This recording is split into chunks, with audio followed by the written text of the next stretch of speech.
Welcome, investigator. Evil is on the rise. Crime is escalating. Our mission is to eliminate the crime by exposing evil, examine why it manifests, and highlight the brave souls that confront it every day. Join us as we work together to bring justice to every victim. Welcome to All Things Crime. Here's your host, Jared Bradley. Hey, everybody, it's Jared with All Things Crime. Man, welcome to 2024, and welcome to another episode of All Things Crime. Before we get started, I just have to get a huge shout out to the new listeners and new fans of the show over at Gun Chiropractic. And the reason I bring this up is over the Christmas break, I probably to my own detriment went tubing. And that's when you jump on an inner tube and slide down a hill that's covered with snow. If you've never done it, it is a ton of fun. But it's also, especially for a guy like me, who's getting up there, a little dangerous. And clearly I did something and I tweaked my back. And within a couple of days, I basically couldn't even walk. I mean, I couldn't even stand up straight. So the folks over at Gun Chiropractic took care of me. And man, I feel so much better. And not only are they awesome with customer service, but clearly they are really good at what they do, because I went from not even being able to stand up straight to feeling infinitely better. So thanks for you over there at Gun Chiropractic. All right. So this episode, I was able to, a couple of months ago, actually record spent probably 30, 40 minutes with Emily Compagno. And if you don't know who she is a co-host with the Outnumbered on Fox News, and she also does various other things with Fox News. But she has a true crime podcast, and it's called the Fox True Crime Podcast with Emily Compagno. And that aired also during the Christmas break, and it was absolutely awesome. And I was able to just talk with Emily about the M-Vac for 30, 40 minutes. It was just fantastic. I was able to discuss a number of the cases that the M-Vac, especially the really big ones, the cases that the M-Vac has been able to solve. And man, it went awesome. I got the audio for it. And so immediately following this, we're going to play it. So hope you guys enjoy it, and please share. Please subscribe to the podcast and make sure to hit that bell so you never miss an episode. And here you go. Here's my interview with Emily Compagno. I'm Emily Compagno, and this is the Fox True Crime Podcast.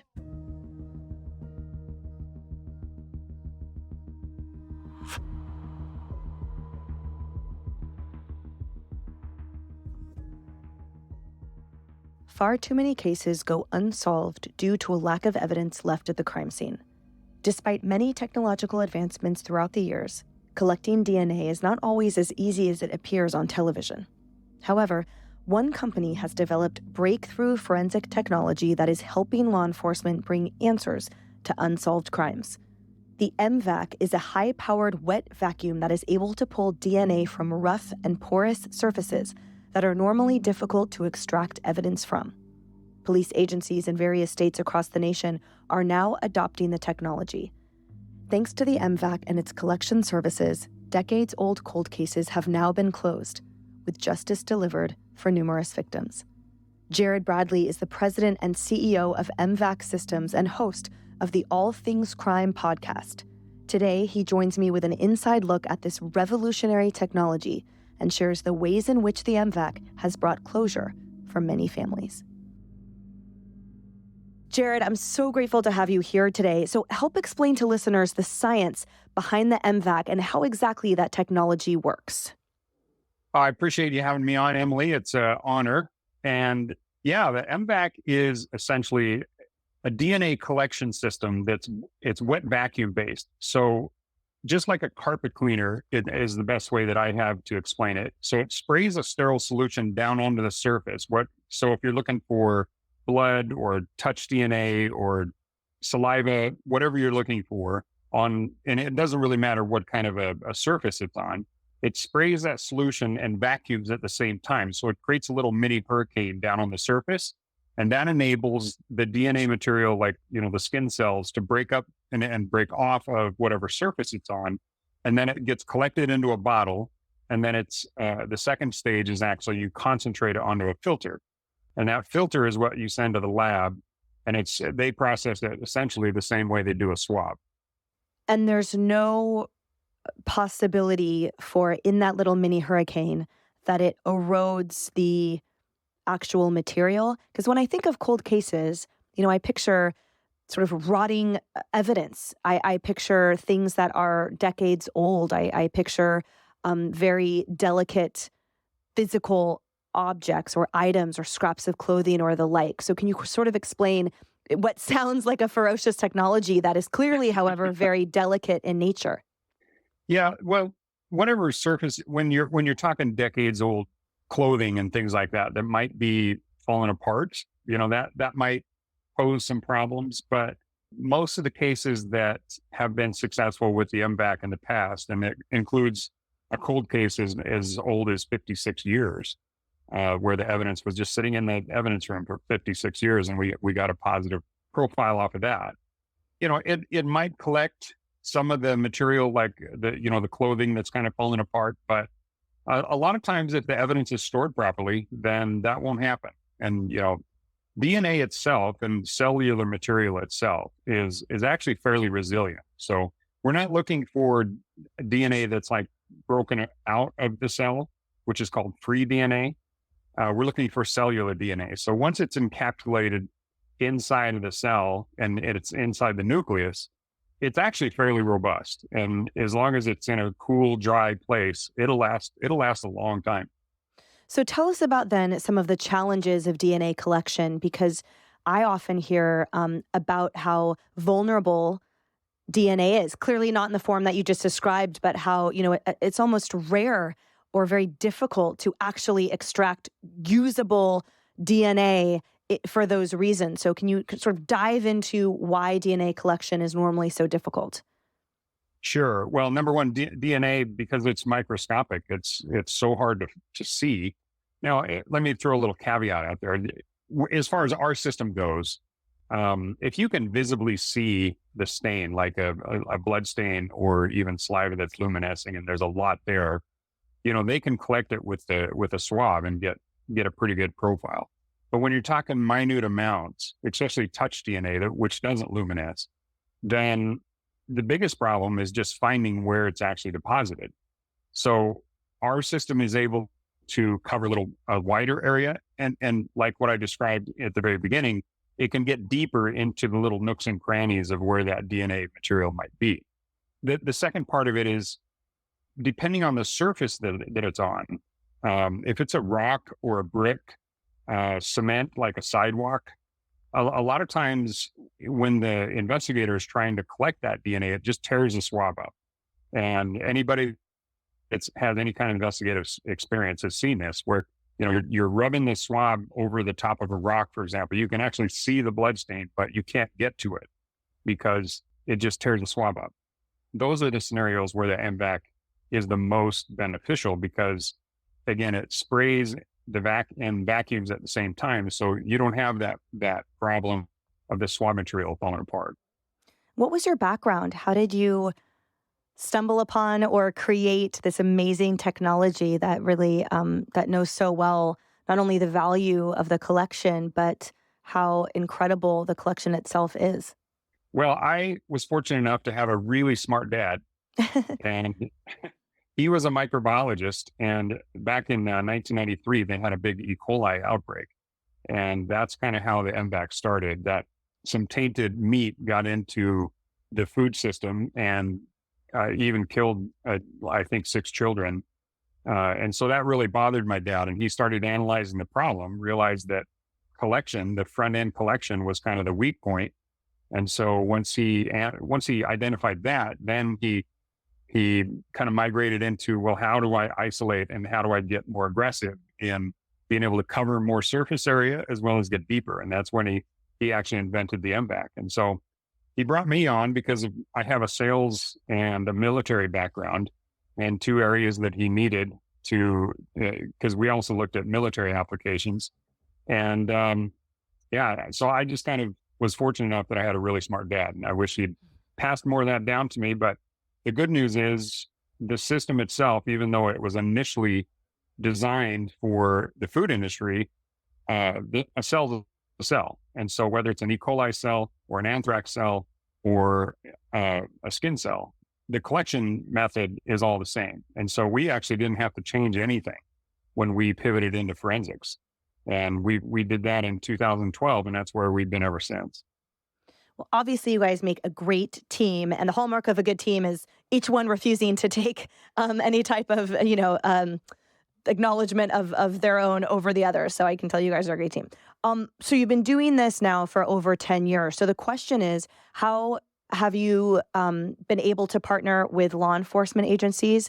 Has it been easy to integrate that technology? What challenges do you face when you're trying to do this? Because obviously this is an incredible technology. So, I assume, as always, usually the biggest challenge is budget or awareness.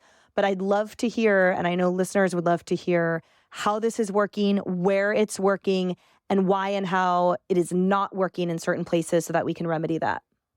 Wow, I don't think we have enough time on the show for all of that, but you nailed it with awareness and budget. And first started talking to crime labs and law enforcement agencies about this.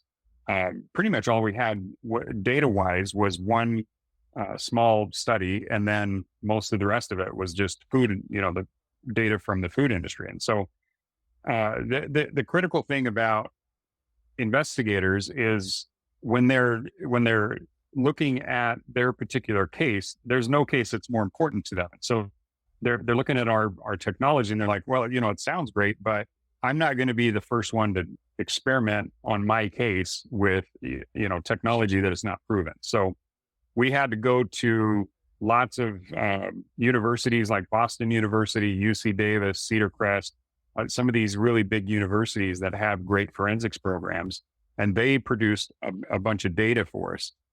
Fortunately, at the same time, the labs that, the lab that first tested our system, and they had phenomenal recoveries as well. They started reaching out to a couple of agencies that they knew had cold cases that they had tried everything. And one of them in particular was a case called, the victim's name was Crystal Veslanowicz. And she was murdered she was bludgeoned to death with some river rocks, and they were granite. And it's kind of hard to visualize, but granite rocks are really rough and they have sharp edges, and they had tried swabbing those and hadn't got much of anything. So the lab knew and reached out to them with this understanding that if we have this new technology, if you want to try it on this case that we've tried everything else, then what do we have to lose, kind of thing. And lo and behold, they got 42 times more DNA recovery than what they needed to produce a good profile. So that case kind of launched us into the national spotlight. And the upkeep has been or the uptake, I guess, has been kind of slow, but there's a lot of people that have tried the system. And initially they typically try it on the really difficult cases, the cases that they've tried swabbing multiple times. They've tried, other methods and just haven't got a good profile. And maybe they're at a dead end. They're waiting just for new technology like us to come along. And then once it does, they try it. And we've had some pretty amazing successes from that. We're going to take a quick break. More from our guest after this. So talk to us about costs, because when you hear something like this that is so exponentially more helpful and effective, then, it's like no brainer. Okay, great. So is this twice as expensive as the current technology? Is it 4 times? Is it, in the long run, when you look at something holistically, any efficiency is better for you in cost. And you can say, well, this, is far outweighed in cost by the millions of appeals or the human cost of unjust prosecutions of the innocent, right? This is exonerating, and it's also identifying, right? So you can argue all that, but in terms of just dollars and cents, what are we looking at here? Well, it's if you exclusively look at it, the M-Vac sample versus a swab sample, it's magnitudes more expensive, but you would expect that. A swab is just basically a sterile Q-tip, whereas the M-Vac is an actual machine. It's actually applying multiple forces onto the surface, and it's much more aggressive. So the true benefit of the M-Vac is like what you said. You're solving cases that you can't solve any other way. There's been a couple of exonerations where the M-Vac has helped. We've worked with like the Innocent Project, and a couple of people have been released from prison because of the M-Vac and what it was able to do. But I think the biggest benefit is actually being able to solve cases and the victims finally getting justice, which is huge, not just for the victim and the victim's family, but also the community. But in addition to that, when you solve like a cold case, there's been some research done, and the cost in man hours, additional testing, all of that kind of stuff to every cold case, every time they pull it off the shelf and have to reevaluate it and look at it, it's the tunes of tens of thousands of dollars. So there's costs that are coming from everywhere. So if you just look at it in a silo, yeah, it's not very cost effective. But if you look at it on the overall picture, to not just the investigation, but to the community as a whole, and more importantly, to the victim and the victim's family, that cost is pretty minimal. Right. And so who needs to hear that message? Have you testified in front of Congress? Are you at law enforcement conferences where decision makers or, budget approval decision makers are there? Like, we get this, but who needs to hear this further for this technology to be adopted in a more widespread way? Well, it is being adopted at a more and more rapid rate. So we go to tons of conferences. Again, the podcast All Things Crime that I started is primarily aimed at law enforcement and engaging people that are part of the investigative community that may also be able to use the system. But we're at a point now where it's really fortunate that we know of all sorts of conversations happening all over the country where we're not there. We're not actually pushing it. So if people are talking about a particular case, another investigator from a different community might say, hey, you know what? You might want to try the M-Vac on that. So the word is getting out, and the investigative community by itself, and not just forensics, but law enforcement and even crime labs, it's a fairly small community, and they're really tight knit, and word gets out. And so that is definitely happening. But of course, coming on shows like yours and helping get the word out there, like CrimeCon, where we met, those kind of platforms are amazing because tons of people know about different cases. They know kind of where the status of those cases are. And if they learn about new technologies, then they can take those technologies back to their law enforcement. And some of them have relationships with detectives and people like that. They can say, hey, have you ever heard of this technology? What do you think about it? Would it be useful on this case? So the population at large are amazing as far as bringing resources together and getting ideas and bringing those to law enforcement, because nobody operates in a vacuum. And it's always awesome to get ideas from outside of your bubble. And then when you incorporate those ideas, they become magic, and you can do great things by doing that. I love hearing that. That is so heartening and reassuring and fantastic. And it makes me think of a lot of different cases where you sort of hear yes of the sheriff that says, I was just at this conference and, while there was informed of XYZ resource, and then we deployed it on this cold case and then cut to it solved, So absolutely hats off to everyone in this industry that are constantly seeking better technology. And to your point, communicating it with others. That is fantastic because all boats rise with a lifted tide, or however that saying goes. So let's start talking about a few specific applications, which you mentioned two earlier. One cold case in particular, it's my understanding, it was a 16-year-old victim named Sharon Scholmeyers, and she was found dead in a bathtub at her apartment in 1977. The cause of death at the time was ruled strangulation, but no suspect was arrested for her death for 4 decades. Can you tell me a little bit about that case and how the M-Vac was used there? Yeah, that was a really interesting case. She was living in downtown Salt Lake City in an apartment building, and she didn't show up for work one day.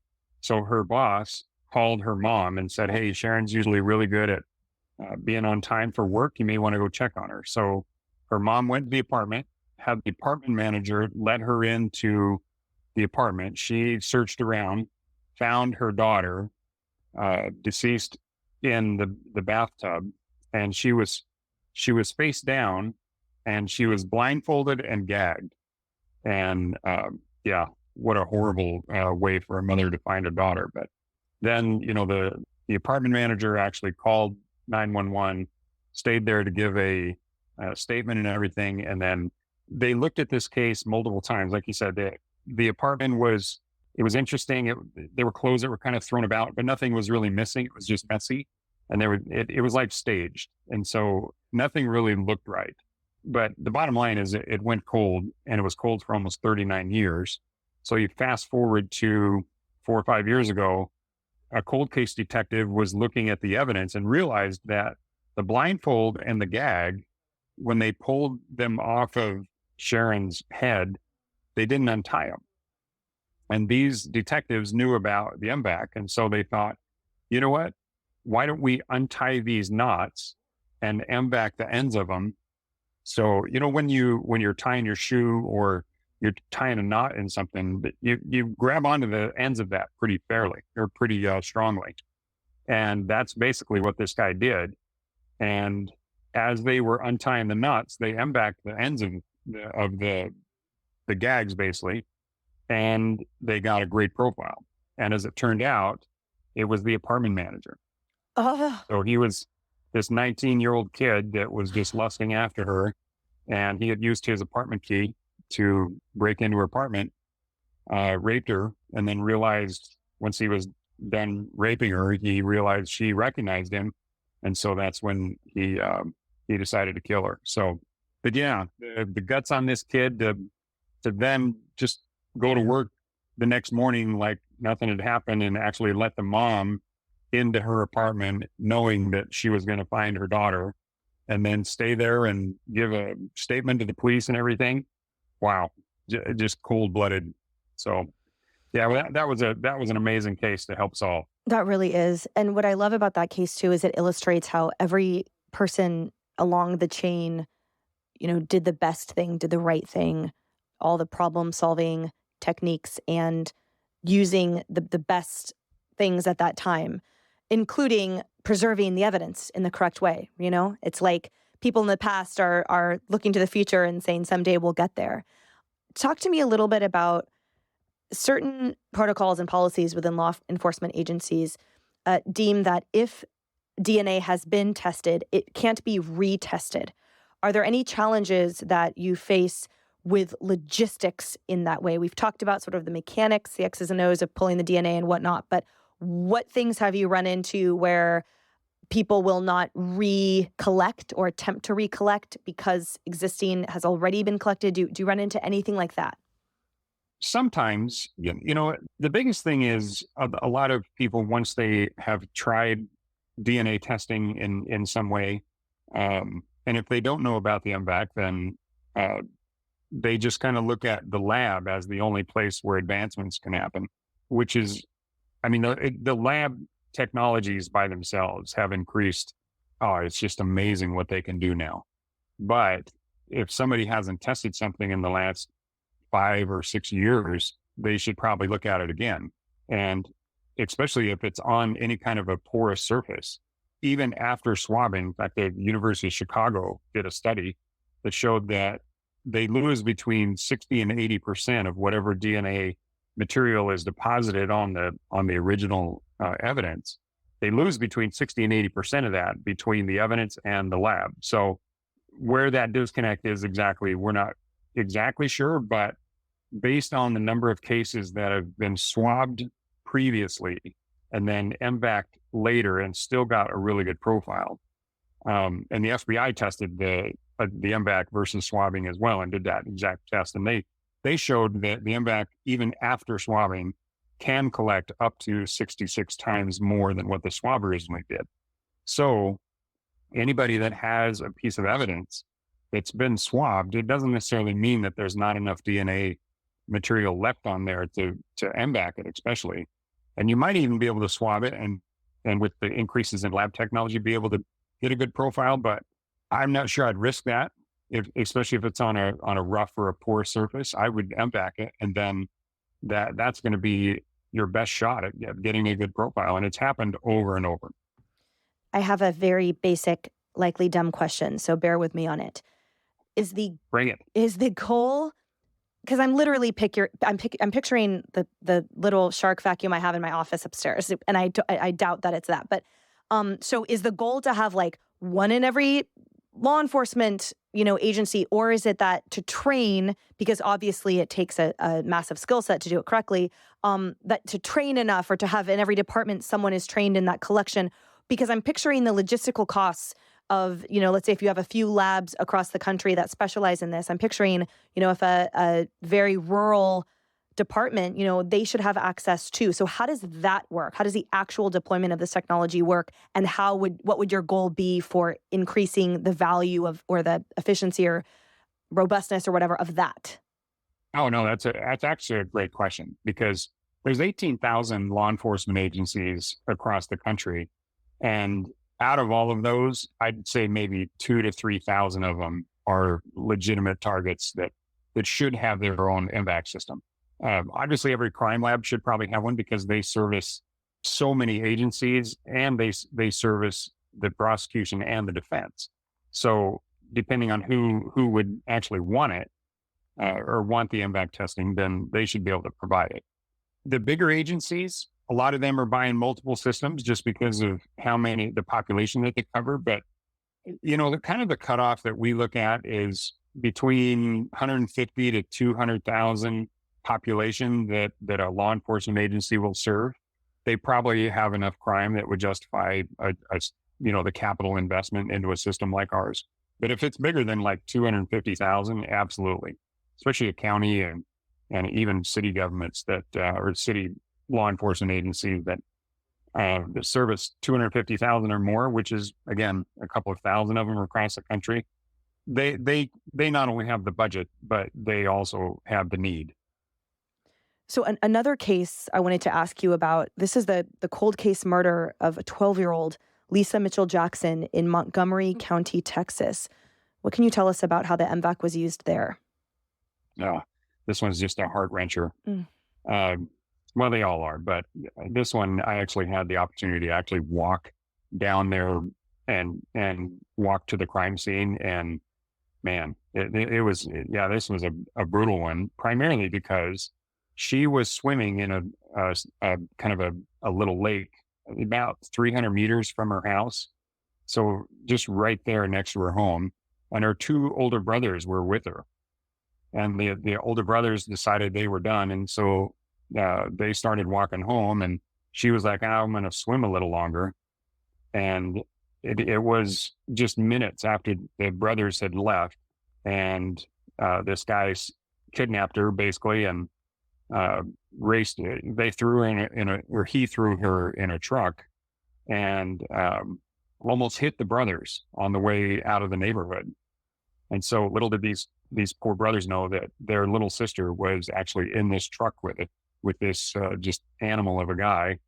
And then just a few miles away, they found her like 6 days later, and she had been, raped and murdered.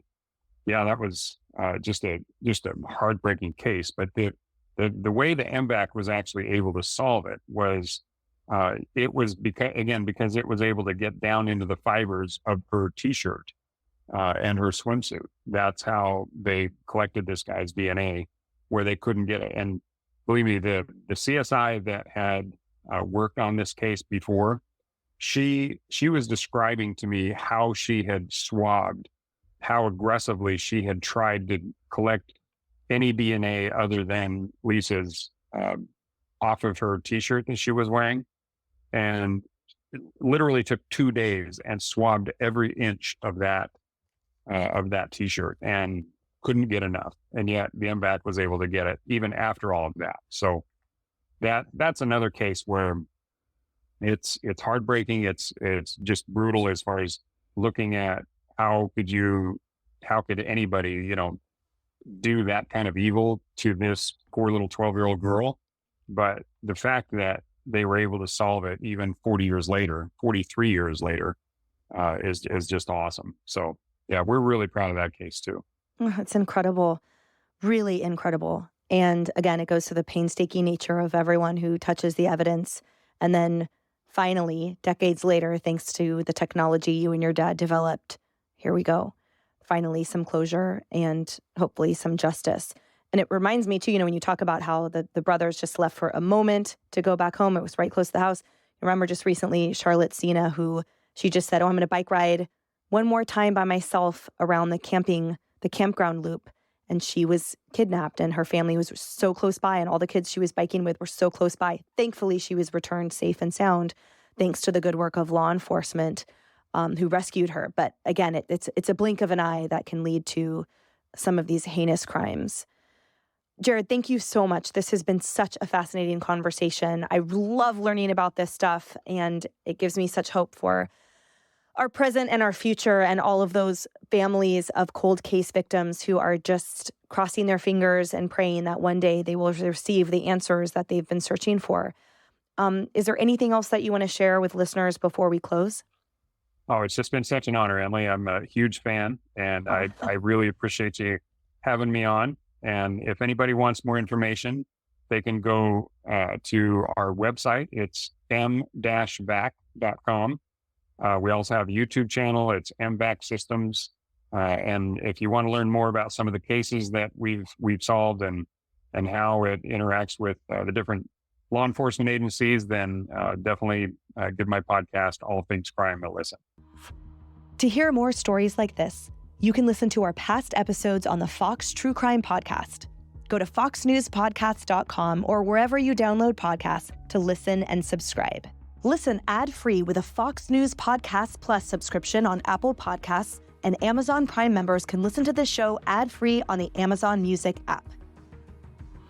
If you have a story or topic you want to hear on the show, we'd love to hear from you. Send us an email at truecrimepodcast@fox.com. Thanks for joining us.